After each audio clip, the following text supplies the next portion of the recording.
Hi மக்களே, எல்லோரும் எப்படி இருக்கீங்க? நல்லா இருக்கீங்களா? நான் உங்கள் ஹஜ்ஜாலி, என் பேர். எனக்கு சொந்த ஊர் சீர்காழி. நான் இப்போ இருக்கிற இடம் வந்து பார்த்திங்கன்னா மாலத்தீவில் தான் இருக்கேன்.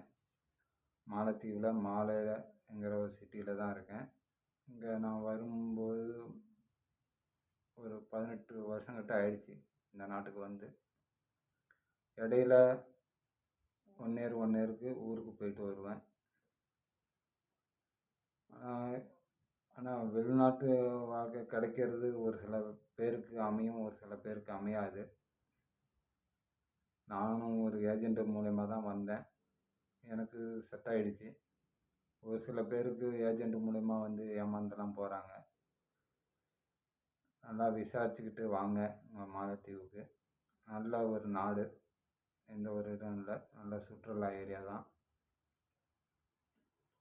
நான் வர கட்டத்தில் பார்த்தீங்கன்னாக்கா டாலர் ரேட்டு வந்து 35 ரூபா இருந்தது நம்ம ஊர் பணத்துக்கு, இந்தியா பணத்துக்கு. இப்போ பார்த்தீங்கன்னா 90 ரூபா வரையும் போயிடுச்சு. 90 ரூபா ரேஞ்சுக்கு போயிடுச்சு. இங்கேயும் மாலையில் வந்து ஒரு சில கம்பெனியில் பணம் லேட்டாக கிடைக்கும், உடனே கிடைக்கும். அப்படியாப்பட்ட கம்பெனிலாம் இருக்குது. ஒரு வேளை நீங்கள் வரா மாரியா இருந்தால் உங்களுக்கு தெரிஞ்ச நண்பர்கள் யாராவது இங்கே இருந்தால் நல்லா விசாரிச்சுக்கிட்டு மாலத்தீவுக்கு வாங்க. மற்றபடி வேறு எதுவும் இல்லை. இங்கே விவசாயம் எதுவும் கிடையாது. ஒன்லி பார்த்திங்கன்னா எல்லாம் மீன் பிடி தொழில் மட்டும்தான் இங்கே. மீன் மட்டும்தான் இங்கே எப்போ நல்ல விதமான மீன் ஃப்ரெஷ்ஷாக கிடைக்கும். அது இல்லாமல் பார்த்திங்கன்னா சுற்றுலா ஏரியா ரொம்ப அழகாக இருக்கும். எதுக்காக சொல்கிறேன்னா, எல்லோரும் வெளிநாட்டில் இருக்காங்க. எந்த கஷ்டத்துக்காக தான் போயிருக்காங்க. ஏன்னா நமக்கு ஊர்லேயே வேலை கிடச்சிருந்தா எல்லோரும் ஊர்லேயே செட்டில் ஆகி ஊர்லேயே தொழில் பண்ணிக்கிட்டு ஊர்லேயே இருந்திருக்கலாம். ஊரில் எந்த ஒரு வேலையுமே இல்லை. அதனால தான் எல்லோரும் வெளிநாடு அப்படின்னு கிளம்பிடுறாங்க. ஏன்னா அவங்களுக்கு உள்ள கஷ்டம். ஊரில் இப்போ உதாரணத்துக்கு பார்த்திங்கன்னா ஒரு 30,000 ரூபா சம்பாதிக்கிறோம் வெளிநாட்டில் இருந்து. அது உள்ளூரில் இருந்து அதுக்கு மேலே சம்பாதிக்கலாம், இல்லைன்னு சொல்ல. உள்ளூரில் இருந்து சம்பாதிக்கலாம், ஆனால் சம்பாதிக்க முடியாது. ஏன்னா இங்கேயா இருந்தால் தொடர்ந்து வேலைக்கு போகணும், அது வேலைக்கு போயே ஆகணும்.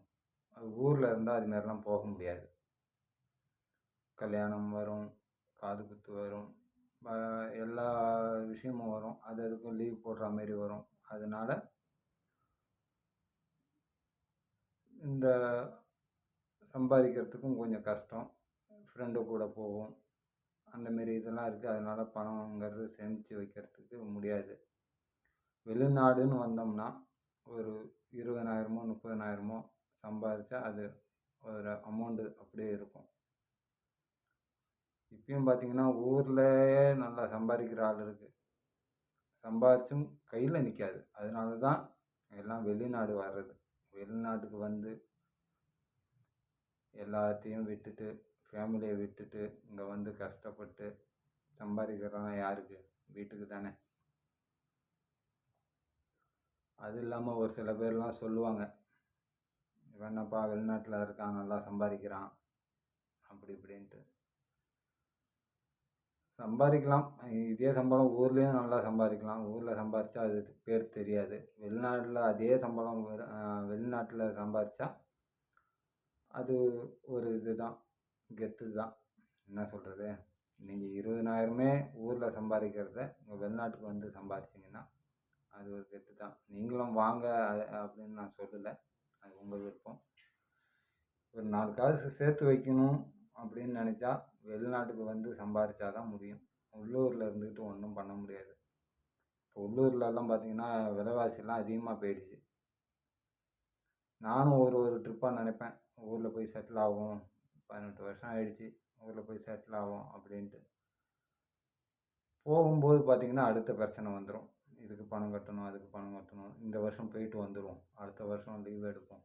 இதுமாரி நான் மட்டும் இல்லை, வெளிநாட்டில் இருக்கிறவங்க அத்தனை பேருமே யோசிக்கக்கூடிய இந்த விஷயம் இது. ஊரில் போய் செட்டில் ஆகலாம் அப்படின்ட்டு முடிய மாட்டேங்குது. ஒரு ட்ரிப்பு வெளிநாட்டில் நம்ம காலை எடுத்து வச்சிட்டோம்னா அது முடியவே முடியாது. மேற்கொண்டு மேற்கொண்டு உங்கள் வெளிநாட்டுக்கு தான் வர தோணுமே ஒழிஞ்சு ஊரில் போய் செட்டில் ஆகிறதுக்கு எந்த ஒரு இதுவுமே இல்லை. நானும் ஒரு 2-3 ட்ரிப்பு யோசனை பண்ணி பார்த்தேன், ஊரில் போய் செட்டில் ஆகலாம் அப்படின்ட்டு. ஒன்றும் முடியல. அதனால் வெளிநாட்டில் வந்து வேலை செய்கிறது கொஞ்சம் கஷ்டம்தான். ஏன்னா நம்ம ஊர் மாரிலாம் இருக்காது. பிள்ளைங்க, அம்மா அப்பா எல்லாரையும் விட்டுட்டு, ஒய்ஃபு எல்லாரையும் விட்டுட்டு இங்கே நம்ம தனியாக இருந்து சம்பாரித்து கடைசி வரையும் இதுக்கு எண்டே கிடையாது. சரிங்களா? அப்படியும் ஒரு சில பேர் அவங்க டேலண்ட்டை வச்சு முன்னேறுறாங்க. ஒரு சில பேர் என்ன மாரி ஆளெல்லாம் இங்கே வெளிநாட்டிலே காலத்தை ஓட்டிடுறாங்க. நம்ம அனுபவிக்கிற காலம் எல்லாம் வெளிநாட்டிலே ஓடிடுது. நம்ம வயசாகி ரொம்ப முடியாமல் கட்டத்தில் ஊரில் வந்து என்ன வேலை செய்ய முடியும் சொல்லுங்கள்? ஒரு வேலையும் செய்ய முடியாது. ஏன்னா என்னெல்லாம் பார்த்தீங்கன்னா ஊருக்கு வந்தால் ஒரு வேலையுமே தெரியாது. அதுமாரி நிறைய பேர் இருக்காங்க. ஒரு ட்ரிப்பு வெளிநாட்டை காலை எடுத்து வச்சுட்டு ஊரில் போய் செட்டில் ஆக முடியாமல் நிறைய பேர் இருக்காங்க. இந்த வீடியோ கொஞ்சம் பெரிய லென்த்தாக இருக்கும். சரிங்களா? உங்களுக்கு பிடிச்சா பாருங்கள், பிடிக்கலன்னா ஸ்கிப் பண்ணிவிடுங்க. ஏன்னா எனக்குள்ள ஒரு இந்த வீடியோ நான் எடுத்து யூடியூப்பில் போட்டேன்னா அது பல வருஷங்களுக்கு இந்த வீடியோ இருக்கும். அதனால தான் நான் இந்த வீடியோ எடுத்திருக்கேன். வெளிநாட்டுக்கு வந்தீங்கன்னா ஒரு ட்ரிப்பு காலை எடுத்து வச்சிட்டிங்கன்னா அப்போ லைஃப் லாங்கும் நீங்கள் வெளிநாட்டில் இருக்கிற மாரி தான் ஒரு சூழ்நிலை வரும். அது யோசனை பண்ணிக்கங்க. ஏன்னா எனக்கு படிப்புலாம் அந்த அளவுக்கு கிடையாது. ஊரில் வந்தும் ஒன்று நீங்கள் நல்லா படித்து ஏதோ ஒரு சாஃப்ட்வேர் இன்ஜினியரோ வேறு ஏதோ ஒரு அந்த மூலயமா வேலைக்கு நீங்கள் வந்தீங்கன்னா கொஞ்சம் நல்லா இருக்கலாம். என்ன மாரி ஆள்லாம் வந்தீங்கன்னா நான் ஆரம்பத்துலலாம் பார்த்தீங்கன்னா ரொம்ப கஷ்டப்பட்டேன் கம்பெனியில். இப்போ ஓரளவுக்கு நான் நல்லா இருக்கேன். அதனால் எல்லோரும் நல்லா படித்து ஒரு நல்ல வேலைக்கு வாங்க. லேபராக மட்டும் போயிடாதீங்க. அது இல்லாமல் ஏஜென்ட் மூலியமாகவும் போகாதீங்க. ஏன்னா ஏஜென்ட் இப்போ பார்த்தீங்கன்னா நான் வரேன் இங்கே மாலைக்கு வரும்போது 40,000 இருந்தது ஏஜென்ட்டோட காசு.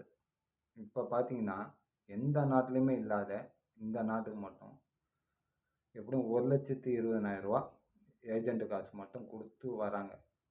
அப்படி வந்தும் அவங்களுக்கு தேவையான வேலை கிடைக்கல. அதெல்லாம் நல்லா யோசித்து வாங்க. மாலத்தீவை பொறுத்தளவு எந்த ஒரு பிரச்சனையுமே இல்லை. நல்ல ஒரு அருமையான இடம். அவங்கவுங்களுக்கு கம்பெனி செட் ஆகிடுச்சின்னா செட் ஆகிடும்.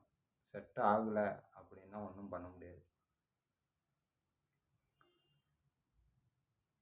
சரி, இந்த வீடியோ உங்களுக்கு பிடிச்சிருந்தா லைக் பண்ணுங்கள், கமெண்ட் பண்ணுங்கள். சரிங்களா? இந்த வீடியோ கொஞ்சம் பெருசாக தான் இருக்கும். பாய்.